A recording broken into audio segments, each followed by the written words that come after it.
Assalamualaikum warahmatullahi wabarakatuh. Selamat sore semua. Sebelumnya saya mau mengucapkan terima kasih kepada Pak Adi, Bang Ali, serta rekan-rekan PKL yang sudah hadir pada kesempatan kali ini. Berdirinya saya di sini, saya ingin mempresentasikan tentang perawatan berkala 80.000 atau 48 bulan pada kendaraan All New Terios. Untuk di sini ada sedikit perbedaan untuk tipe mobil All New Terios antara grade 1 dengan grade 2. Untuk yang pertama, di sini ada bagian fog lamp. Untuk grade 1 dia belum dilengkapi dengan fog lamp, dan untuk grade 2 sudah dilengkapi dengan fog lamp. Selanjutnya di sini ada perbedaan yang kedua, yaitu lampu spoiler. Untuk yang grade 1 belum dilengkapi dengan lampu spoiler, sedangkan di grade 2 sudah dilengkapi dengan lampu spoiler. Dan perbedaan yang ketiga, di sini ada bagian antara pelek grade 1 dan grade 2. Selanjutnya di sini ada pembacaan nomor rangka. Untuk nomor rangka untuk yang pertama di sini ada M itu wilayah, wilayahnya adalah Asia. Untuk yang H adalah negara pembuat, negara pembuatnya adalah Indonesia. Untuk yang K adalah pabrik pembuat, pabrik pembuatnya adalah Astra Daihatsu Motor. Dan untuk yang G adalah body, bodinya adalah SUV. Dan untuk yang ke-8 ini adalah seriesnya adalah All New Terios. Untuk yang F adalah mesin, mesinnya adalah 2NR 1500 Dual VVT-i. Dan untuk yang A adalah transmisinya manual. Untuk yang 2 adalah grade-nya adalah medium. Untuk yang J adalah negara tujuan adalah Indonesia. Dan ada yang M, tahun produksinya adalah 2021. Untuk yang J adalah pabrik pembuat, yaitu Jawa Barat. Next, di sini ada daftar pekerjaan perawatan berkala 80.000 di bagian engine komponen. Dan ini di bagian sasis dan bodi. Selanjutnya, di sini ada pemasangan fender cover dan car lift. Untuk pemasangan fender cover ini berfungsi untuk mencegah atau menghindari goresan ketika teknisi melakukan servis berkala. Selanjutnya di sini ada pemasangan car lift. Car lift juga berfungsi untuk membantu teknisi untuk mempermudah melakukan pekerjaan. Dan untuk posisi kaki-kaki car lift, pastikan di sasis yang tidak lunak. Next, di sini ada pemeriksaan yang pertama, yaitu pemeriksaan tali kipas. Untuk pemeriksaan tali kipas cukup mengecek secara visual apakah ada keretakan atau tidak di bagian tali kipas. Next, di sini ada ganti oli mesin. Ganti oli mesin membutuhkan kunci shock 14 dan juga ratchet. Selanjutnya bisa membuka baut pembuangan oli menggunakan ratchet dan kunci shock 14 berlawanan dengan arah jarum jam. Selanjutnya bisa ditunggu oli sampai habis. Setelah itu kita bisa mengganti packing atau ring yang ada pada baut pembuangan oli.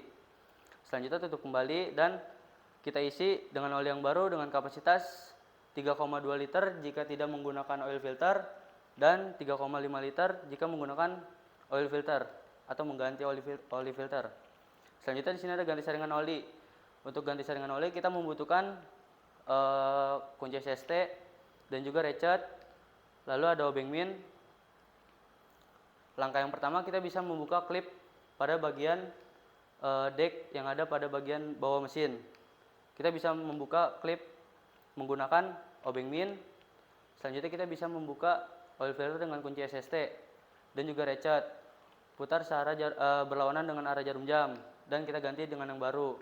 Selanjutnya kita juga bisa mengencangkan secukupnya, jangan terlalu kencang. Dan juga pastikan tidak ada oli-oli yang tersisa pada bagian filter oli. Dan tutup kembali deck tersebut. Next, pemeriksaan sistem pendingin dan persambungannya. Untuk pemeriksaan sistem pendingin, kita bisa memompa dengan menggunakan alat radiator tester dengan tekanan 1,1 bar. Jika jarum turun menandakan ada kebocoran pada sistem pendingin. Dan juga periksa pada selang-selang, pastikan tidak ada yang sobek dan klem terpasang dengan sempurna. Next, ada ganti cairan sistem pendingin. Kita membutuhkan ring 8, tang dan juga bak penampungan. Langkah yang pertama kita bisa membuka tutup radiator. Selanjutnya kita bisa juga membuka drain plug atau baut pembuangan radiator atau air coolant.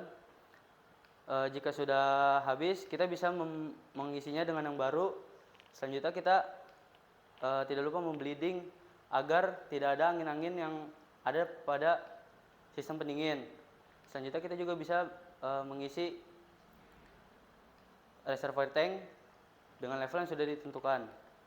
Next, periksa pipa gas buang dan dudukannya. Untuk pemeriksaan pipa gas buang, cukup mengecek secara visual apakah ada keretakan atau penyok di pipa gas buang, dan juga periksa pada karet yang ada pada dudukan pipa gas buang. Pastikan berfungsi dengan baik. Periksa baterai atau aki. Untuk pemeriksaan aki, kita bisa mengecek terminal-terminal aki apakah ada korosi atau tidak, dan kita juga bisa mengecek level air aki dengan melihat di bagian bodi depan air aki. Selanjutnya kita juga bisa mengecek berat jenis air aki menggunakan hidrometer, dan untuk pengecekan menggunakan metronik kita bisa mengecek sistem starter dan juga sistem pengisian. Selanjutnya ada ganti saringan bahan bakar. Untuk ganti saringan bahan bakar kita bisa mengecek membutuhkan kunci ring 8, 810, T10 dan juga obeng min. Untuk langkah pertama kita bisa membuka cover yang ada pada bagian ini menggunakan ring 10, membuka mur 2 mur. Selanjutnya kita bisa membuka klip yang ada pada sistem bahan bakar in dan out. Selanjutnya juga kita bisa membuka saringan bahan bakar menggunakan T10 dan kita bisa menggantinya dengan yang baru. Selanjutnya ada ganti saringan udara. Untuk ganti saringan udara kita bisa membuka klem yang ada pada bagian box filter sebelah kiri dan kanan. Setelah itu angkat dan buka, ganti dengan yang baru. Next, periksa tutup tangki bahan bakar, pipa saluran bahan bakar dan persambungannya serta kartu kontrol penguapan bahan bakar. Untuk pengecekan tutup tangki, pastikan tutup tangki ketika dibuka mengeluarkan bunyi yang normal, dan juga karet-karet pada tutup tangki pastikan tidak ada kerusakan. Selanjutnya kita bisa mengecek pada pipa bahan bakar, pastikan tidak ada kebocoran pada pipa bahan bakar. Next, ada periksa karkol kanister.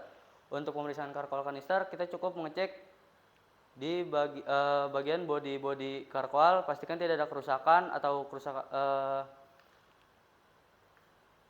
kerusakan lainnya.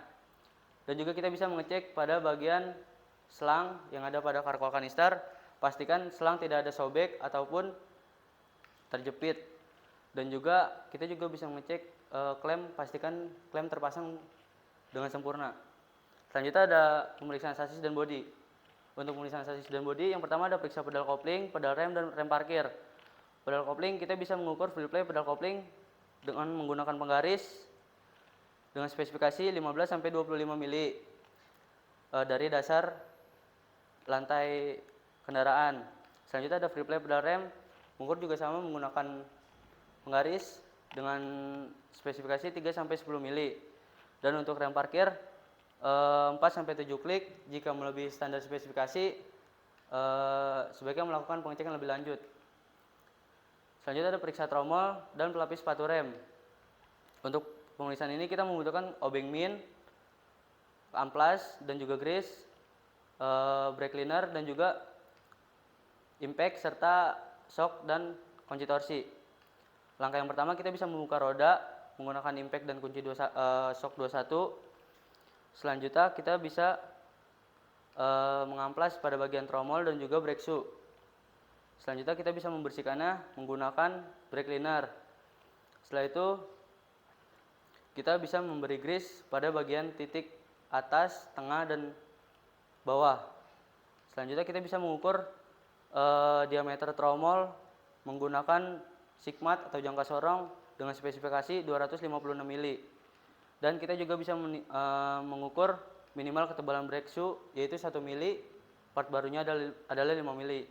Setelah itu kita bisa memasangnya kembali dan torsi pada mur roda. Next, untuk pemeriksaan periksa brake pad dan disc brake. Untuk pemeriksaan ini kita bisa menggunakan kunci ring 14, amplas, dan juga brake liner. Langkah yang pertama kita bisa membuka baut yang ada pada kaliper. Selanjutnya angkat kaliper agar memudahkan kita untuk mengambil brake pad. Setelah itu kita bisa mengamplasnya menggunakan amplas dan juga disc brake. Selanjutnya kita bisa bersihkan menggunakan brake liner. Setelah itu kita bisa mengukur ketebalan brake pad menggunakan sigmat dengan minimal ketebalan brake pad adalah 1 mili. Dan juga kita bisa mengukur ketebalan disc brake yaitu 15 mili menggunakan mikrometer. Pastikan karet-karet atau seal yang ada pada kaliper tidak ada kebocoran ataupun terlipat. Next, periksa silinder master dan silinder roda. Untuk pemeriksaan silinder master, kita cek secara visual apakah ada kebocoran atau tidak, dan pastikan level minyak rem berada di level yang ditentukan. Selanjutnya, pengecekan silinder roda. Untuk pengecekan silinder roda, kita bisa menggerakkan brake shoe ke kanan dan ke kiri. Pastikan tidak ada oli yang bocor pada silinder roda, dan pastikan karet-karet yang ada pada silinder roda tidak ada kerusakan ataupun sobek. Next, ada ganti minyak rem. Minyak rem membutuhkan kunci ring 8 dan 10, SST sedotan minyak rem, dan juga minyak rem yang baru. Langkah yang pertama kita bisa menyedot minyak rem dengan sedotan SST. Selanjutnya kita bisa mengganti dengan yang baru. Setelah itu lakukan pembleedingan, dimulai dari yang paling jauh dari master rem, dari belakang sebelah kiri, belakang sebelah kanan, depan sebelah kiri, dan depan sebelah kanan. Next, periksa selang dan saluran pipa rem. Untuk pemeriksaan selang pipa rem, kita bisa mengecek secara visual apakah ada kebocoran atau tidak. Next, periksa roda kemudi dan lengan penghubung kemudi. Untuk pemeriksaan roda kemudi dan lengan penghubung pengemudi, kita bisa menyalakan mobil, lalu pastikan setir berbelok dengan lancar dan tidak ada suara yang tidak normal. Pastikan juga boot atau karet yang ada pada long tie rod dan tie rod tidak ada sobek ataupun rusak. Selanjutnya ada periksa pengatur roda depan atau spuring. Spuring sendiri ini berfungsi untuk menyelaraskan sudut-sudut roda agar posisi roda kembali ke standar spesifikasi pabrik.